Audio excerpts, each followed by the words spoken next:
Hello everyone and welcome to A Slice of My Life, and it is time for another quick fire review video. And today's star of the show is the Ego Spinner by Magnus McDonald, or Magnus X or something like that. And Magnus claimed for this to be the world's greatest tri-spinner, and I gotta say this thing is far from it. Okay, first of all, this was given to me by the gentleman's gentleman, William Lee. Thank you, William. Thank you. I really appreciate it. Now the thing is, I know that this is really expensive, so let's just get the price out of the way. This was actually being sold at $159 and eventually it was put on sale at $99. So those of you who actually bought this when it was $159, I feel really bad for you, and I know I'm giving it a lot of shit right now. Just bear with me, you'll understand why. Now these buttons here are not the stock buttons.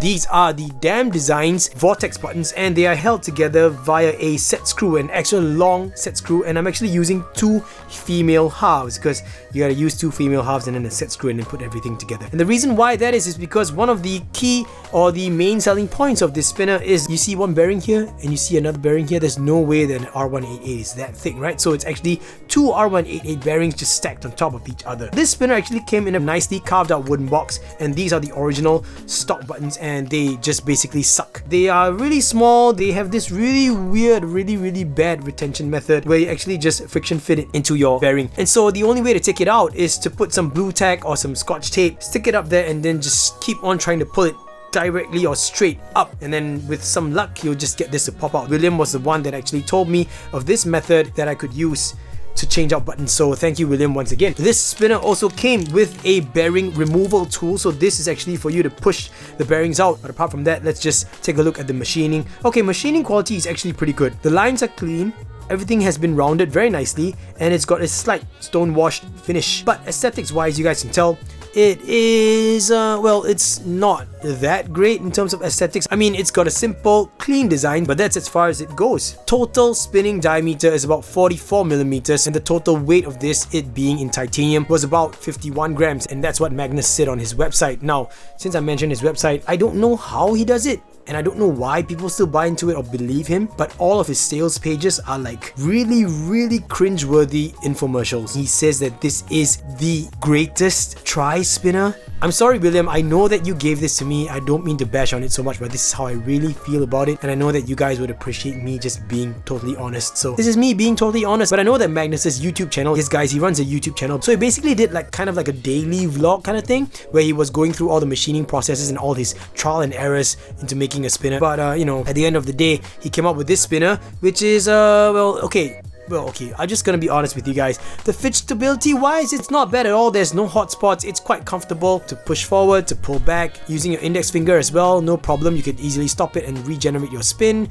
These big hips over here really help in terms of regenerating spins, even on your fourth finger. The biggest downside of this, or the biggest gripe that I had, is the fact that this was $159. With that amount of money, you could get a spinner that is way better than this, and this definitely does not live up to its self-given title of the world's greatest titanium tri-spinner. We're talking about Magnus here. He actually called his bar spinner the ultimate titanium fidget spinner. I mean, this guy, his bar is the ultimate and his tri is the greatest. I mean, come on. Okay, I'm just gonna stop. I guess it's his marketing tactic, and if it works for him, I guess it works for him.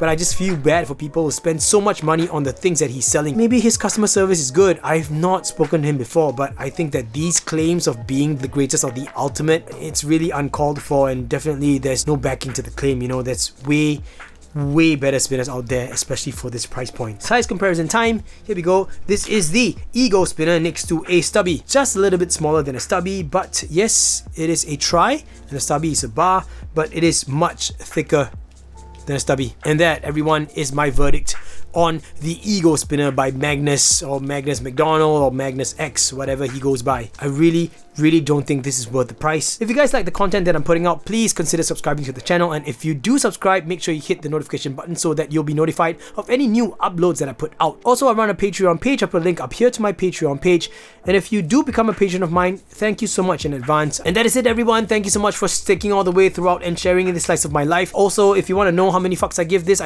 no fucks. There are no fucks to be given for the Ego spinner. And I'll catch all of you in the next slice of my life. Until then, everyone, gaga boost.